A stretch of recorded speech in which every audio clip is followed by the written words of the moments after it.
प्रधानमंत्री नरेंद्र मोदी ने मंगलवार को कहा कि अगर वह दोबारा सत्ता में आए तो उनकी सरकार घुसपैठ के खिलाफ कार्रवाई करेगी, जो वोट बैंक की राजनीति की वजह से फली फूली है। प्रधानमंत्री ने बिहार के सीमांचल के पूर्णिया जिले में एक रैली में बयान दिया। उन्होंने कहा कि देश की सुरक्षा के साथ खिलवाड़ करने वाले सभी तत्व सरकार की नजर में है। 4 जून का परिणाम सीमांचल की सुरक्षा को तय करेगा। पूर्णिया जिले की सीमा नेपाल और बांग्लादेश में लगती है।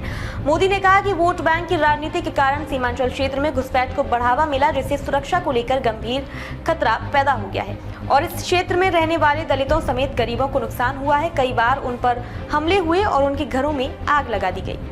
प्रधानमंत्री ने कहा कि जो लोग राजनीतिक फायदे के चलते सीएए का विरोध कर रहे हैं, वे जान ले ये मोदी है जो ना डरने वाला है ना ही झुकने वाला है। उन्होंने कहा कि राजग सरकार सीमा पार आतंकवाद को खत्म करके अनुच्छेद 370 को हटाने और अयोध्या में राम मंदिर जैसे कई कार्य करने में सक्षम रही है।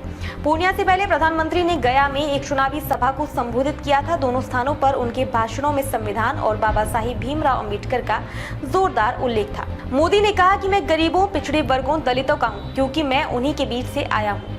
मोदी को यह पद राजेंद्र बाबू और बाबा साहिब अम्बेडकर का दिया हुआ है, जिन्होंने संविधान का निर्माण किया। ये संविधान ना होता तो कभी ऐसे पिछड़े परिवार में पैदा हुआ गरीब एक बेटा देश का प्रधानमंत्री नहीं बन सकता था। देश के संविधान को लेकर मोदी की ये टिप्पणी राजद अध्यक्ष लालू प्रसाद के इस आरोप के एक दिन बाद आया है कि भाजपा के नेता खुलेआम संविधान को बदलने की बातें कर रहे हैं, लेकिन पार्टी और प्रधानमंत्री नरेंद्र मोदी इसको लेकर चुप्पी साधे हुए हैं। पीएम ने दोनों ही स्थानों पर अपने भाषण में राजद पर तीखा हमला किया और उस पर बिहार में सत्ता में रहने के दौरान जंगल राज और भ्रष्टाचार में लिप्त रहने का आरोप लगाया।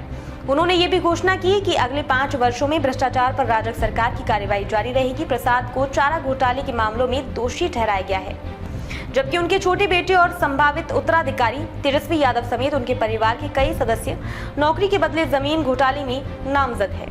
प्रधानमंत्री की पूर्णिया की रैली में मुख्यमंत्री नीतीश कुमार अनुपस्थित रहे, जबकि भाजपा की सहयोगी पार्टी जदयू के उम्मीदवार संतोष कुमार कुशवाहा इस संसदीय क्षेत्र से राजग उम्मीदवार के तौर पर चुनाव लड़ रहे हैं। मोदी ने परोक्ष रूप से कांग्रेस का जिक्र करते हुए आरोप लगाया कि आपातकाल के दौरान हमारे विरोधियों ने संविधान से छेड़छाड़ करने की कोशिश की थी। वह सब कुछ एक परिवार के हितों की पूर्ति के लिए चाहते हैं। गया बिहार की उन 4 लोकसभा सीट यानी अन्य 3 नवादा, जमुई और औरंगाबाद में से एक है, जहां पहले चरण में 19 अप्रैल को मतदान होना है। आरक्षित सीट गया से हिंदुस्तानी आवाम मोर्चा के संस्थापक और पूर्व मुख्यमंत्री जीतन राम मांझी चुनाव लड़ रहे हैं। लोकसभा चुनाव के दूसरे चरण के तहत पूर्णिया सहित बिहार की 5 सीट, अन्य 4 किशनगंज, कटिहार, भागलपुर और बांका पर 26 अप्रैल को मतदान होना है। पूर्णिया में पीएम मोदी ने संविधान लागू होने के 75 साल पूरे होने पर संविधान पर्व मनाने की घोषणा की। पूर्णिया के रंगभूमि मैदान में एनडीए प्रत्याशी संतोष कुशवाहा के पक्ष में एक चुनावी सभा को संबोधित करते हुए पीएम मोदी ने भ्रष्टाचारियों को चेतावनी देते हुए कहा कि अगले 5 साल भ्रष्टाचारियों पर और एक बड़ा वार होगा। सीमांचल बिहार का संवेदनशील इलाका है। वोट बैंक के चलते सीमांचल को अवैध घुसपैठ का खतरा ज्यादा है, जिससे हमारे गरीब और दलित भाइयों को भुगतना पड़ता है। उन्होंने भरोसा देते हुए कहा कि देश की सुरक्षा से खिलवाड़ करने वाला हर तत्व सरकार की नजर में है। 4 जून का परिणाम सीमांचल की सुरक्षा तय करेगा।